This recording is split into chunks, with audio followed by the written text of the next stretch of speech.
ഇപ്പൊ വേടന്റെയൊക്കെ മ്യൂസിക്കിന്റെ ഒരു പ്രധാന ഒരു പ്രത്യേകത.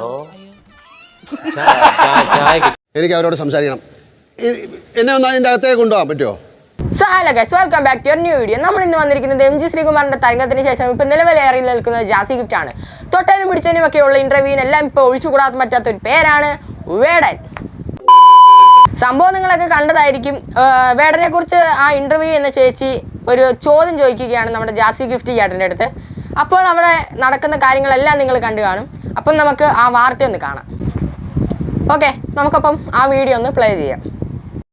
ഇപ്പോഴിതാ വേടനുമായി ബന്ധപ്പെട്ട ചോദ്യത്തിന് വ്യത്യസ്തമായ രീതിയിൽ പ്രതികരിച്ച് വിമർശനം ഏറ്റുവാങ്ങുകയാണ് ഗായകൻ ജാസി ഗിഫ്റ്റ്.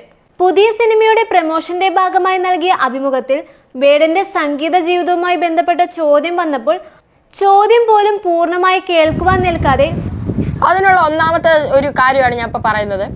സാധാരണ ഇൻ്റർവ്യൂ ഒക്കെ നടത്തുന്നതെന്ന് പറയുമ്പം ഇപ്പം ഒരു കണ്ടന്റ് വെച്ചായിരുന്നല്ലോ ഇൻ്റർവ്യൂ നടത്തുന്നത്. ഇവിടെ ഒരു കണ്ടന്റ് വെച്ചിരിക്കുന്നത് പറയുമ്പോൾ പുതിയൊരു സിനിമയുടെ അഭിമുഖത്തിന് വേണ്ടി ഇൻ്റർവ്യൂ വെച്ചതിൽ വേടനെ കുറിച്ച് ചോദിക്കേണ്ട ഒരു ആവശ്യവുമില്ലായിരുന്നു.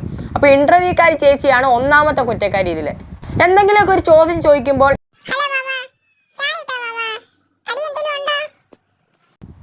ഇങ്ങനെയൊക്കെ ചോദിക്കാനാണോ ഇദ്ദേഹത്തിനൊക്കെ പൈസ നമ്മൾ എണ്ണി കൊടുക്കുന്നത്? നമ്മളല്ല എങ്കിലും കൊടുക്കുന്നവരില്ലയോ. പക്ഷെ ആ ഒറ്റ വീഡിയോയിലൂടെ സംഭവം വൈറലായതോടെ പിന്നെ ജാസി ഗിഫ്റ്റിന് മേളിയും താഴോട്ട് ഇറങ്ങാനുള്ള സമയം കിട്ടുന്നില്ല. നേരി ഇന്ന് മണ്ടയിലോട്ട് കയറിപ്പോയിക്കൊണ്ടിരിക്കുകയാണ്. പക്ഷെ അതുകൊണ്ടൊരു പ്രയോജനം ഉണ്ടായത് MG ശ്രീകുമാർ സാറിനാണ്.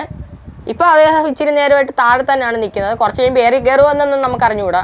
നമുക്ക് ബാക്കി വീഡിയോ ഒന്ന് പ്ലേ ചെയ്യാം. കൃഷ്ണന്റെ വീഡിയോ ചർച്ചയായതോടെ ജാസി ഗിഫ്റ്റിനെ അനുകൂലിച്ചും പ്രതികൂലിച്ചുമെല്ലാം കമന്റുകളുണ്ട്. അഭിപ്രായം പറയണോ വേണ്ടയോ എന്നത് വ്യക്തിപരമല്ലേ എന്നായിരുന്നു അനുകൂലിച്ചെത്തിയവർ ചോദിച്ചത്. ഇതിനിടെ സായി കൃഷ്ണൻ വീഡിയോ ഒക്കെ ഇട്ടു, കുറെ കൊടുത്ത് കാണും. വരുന്നവരുടെ അടുത്തും പോകുന്നവരുടെ അടുത്തും വേടൻ ലഹരി ഉപയോഗിച്ച കാര്യം ചോദിക്കുവാൻ പോകുന്നത് എന്തിനാണ്? അതാണോ ട്രെൻഡ്?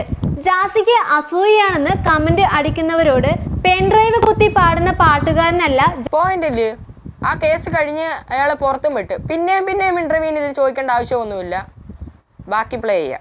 കമന്റ് അടിക്കുന്നവരോട് പെൻഡ്രൈവ് കുത്തി പാടുന്ന പാട്ടുകാരനല്ല ജാസി.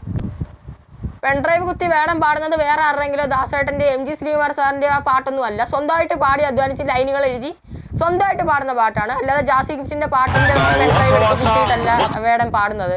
ഗിഫ്റ്റ് അങ്ങേര് ഉണ്ടാക്കിയ ഓളമൊന്നും ഒരു വേടനും കാടനും ഡെപ്സിയും അവിടെ ഫുള്ളായിട്ടാണ് ആൾക്കാരെ കുറ്റം പറയുന്നത് ഫാൻസ്. ഓളം ഉണ്ടാക്കിയത് എവിടൊക്കെയാണെന്ന് നമുക്ക് ചെക്ക് ചെയ്യേണ്ടിയിരിക്കുന്നു. നമുക്ക് ബാക്കി കാണാം. ഒരാളെ അറിയില്ലെന്ന് പറയുന്നത് ഇത്ര വലിയ കുറ്റമാണോ? കേരളത്തിൽ ജീവിക്കുന്ന എല്ലാ കലാകാരന്മാർക്കും വേടനെ അറിയണമെന്നുണ്ടോ? എന്നിങ്ങനെ അറിയില്ലെന്ന് പറയുന്ന വലിയ തെറ്റൊന്നുമല്ല. അത് ഇപ്പം ആരെയാണെങ്കിലും നമുക്കും അറിയാത്ത കുറേ ആൾക്കാർ ഈ ലോകത്ത് കാണും. അതൊന്നും വലിയ കുറ്റമൊന്നുമല്ല. എങ്കിലും അറിയത്തില്ലെന്ന് പറയുന്നതാണ്. റാപ്പൊക്കെ പാടുന്ന ജാസി ഗിഫ്റ്റിനെ അറിയാതിരിക്കുമോ വേടനെ? ഒരിക്കലുമില്ല. ഈ വീഡിയോ ഒരാളുടെയും സൈഡ് ചേർന്ന് പറയുന്ന വീഡിയോ അല്ല. നമ്മൾ സത്യത്തിൻ്റെ കൂടെ നിൽക്കുക ഗൈസ്. എല്ലാവരും താഴെ കമൻറ്റ് ചെയ്യണം നിങ്ങൾ ആരുടെ ഫാൻസ് എന്നാണ്. വേടനെ ഇഷ്ടമാണെങ്കിൽ സബ് ചെയ്യണം. ജാസി ഗിഫ്റ്റിനെ ഇഷ്ടമെങ്കിൽ ലൈക്ക് ചെയ്യണം. ആരും ലൈക്ക് ചെയ്യത്തില്ലെന്ന് അറിയാൻ ചീത്ത വിളിയായിരിക്കും എന്ന് എങ്കിലും കുഴപ്പമില്ല. ജാസി ഗിഫ്റ്റിൻ്റെ പാട്ട് കൊള്ളത്തില്ലെന്നൊന്നും ഞാൻ ഒരിക്കലും പറയത്തില്ല. ഞാൻ കുറേ വട്ടം കേട്ടിട്ടുള്ള പാട്ടുകൾ കുറേ ഉണ്ട് ജാസി ഗിഫ്റ്റിൻ്റെ. അപ്പോൾ ഇന്നത്തെ വീഡിയോ ഇത്രയേ ഉള്ളൂ. കുറേ പേരെ ഞാൻ വേറെ റോസ്റ്റ് ചെയ്തിട്ടുണ്ട്. ആ വീഡിയോ ഒക്കെ ഇവിടെ കാണാം. MG ശ്രീകുമാറിന് വേണ്ടി റിയാക്ഷൻ ചെയ്തത് നമുക്ക് ഇവിടെ കാണാം. അപ്പോൾ ഈ വീഡിയോ എല്ലാം കയറി ഒന്ന് വിസിറ്റ് ചെയ്ത് ലൈക്ക് ചെയ്ത് സബ് ചെയ്ത് അടിയിലൊരു കമൻറ്റും കൂടെ കിട്ടേക്കാം. അപ്പം നമ്മൾ ഇതേകൂട്ടുള്ള റോസ്റ്റിംഗ് വീഡിയോസ് ഇനിയും പുതിയതായിട്ട് വരുന്നതായിരിക്കും. അപ്പം വീഡിയോ ഇഷ്ടപ്പെട്ടാൽ തീർച്ചയായിട്ടും ലൈക്ക് ചെയ്യുക. അടുത്ത വീഡിയോ ആയിട്ട് കാണുന്നവരെ എല്ലാവർക്കും ബൈ. ഇതിന് ശിക്ഷയുണ്ട്. ഓക്കെ.